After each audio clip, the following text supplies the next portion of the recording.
Hello, my name's Henry Holden, and I would like to tell you about this book called Deltora Quest. It was written by the wonderful Jennifer Rowe, also known as Emily Rhoda, which is her pen name. The genre of this book is high fantasy, but it's great for all people, regardless of their genre taste. The protagonist is Leaf. Leaf lives 50 years after the inciting conflict, which is the king dies of a mysterious disease. After he dies of this mysterious disease, a friend of the king's son discovers that the Shadow Lord is after something that belongs to them, the Belt of Deltora. And then it cuts 50 years later, and Leaf's house gets invaded. It gets invaded by soldiers of the Shadow Lord, and they try to steal the belt. But he gets away from it with help from a mercenary knight named Barda, and they leave the city. They are not friends. They're just two guys. My favorite part of the book is when they fight this knight who doesn't age. He's like hundreds of years old. He murdered his friends.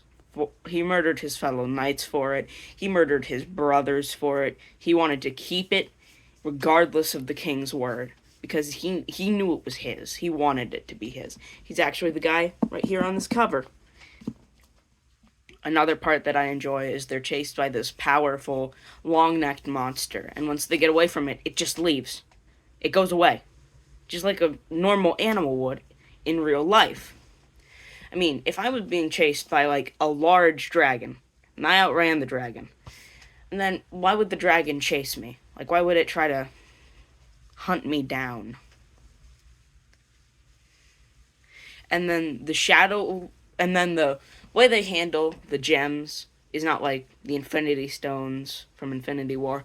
It's more like each gem represents a trait, like an idea, instead of representing a power. So opal is like spiritual stuff, dreams, astral projection. Red is like vitality and life and strength. And sapphire is like stamina. And the Shadow Lord doesn't really, he's not just given that name because he's evil. He fogs people's minds and makes them do things that they wouldn't want to do normally, like a shadow. And then this book is great for people of all reading levels, all things. It's a pretty good book to read. It brings a lot of nuance to the fantasy genre.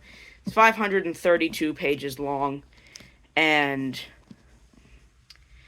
it's a very good book.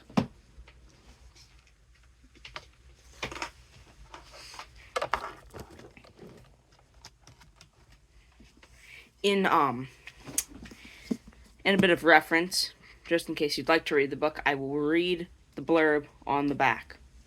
Deltora is a land of magic, monsters, and danger. The evil Shadow Lord has taken over the kingdom, and only 3 people can save it. Leaf, Jasmine, and Barda have nothing in common, and everything to lose. They must embark on a perilous quest to recapture the 7 lost gems of the magic belt of Deltora. Only when the belt is complete once more can the evil Shadow Lord be overthrown.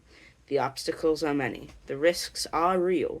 But Leaf, Jasmine, and Barda must defeat the darkness, or else Deltora will perish. Jasmine, I did not mention her. She early in the story, she's not really that important. She's just kind of tagging along. But yeah, that's Deltora. Read it. It's good.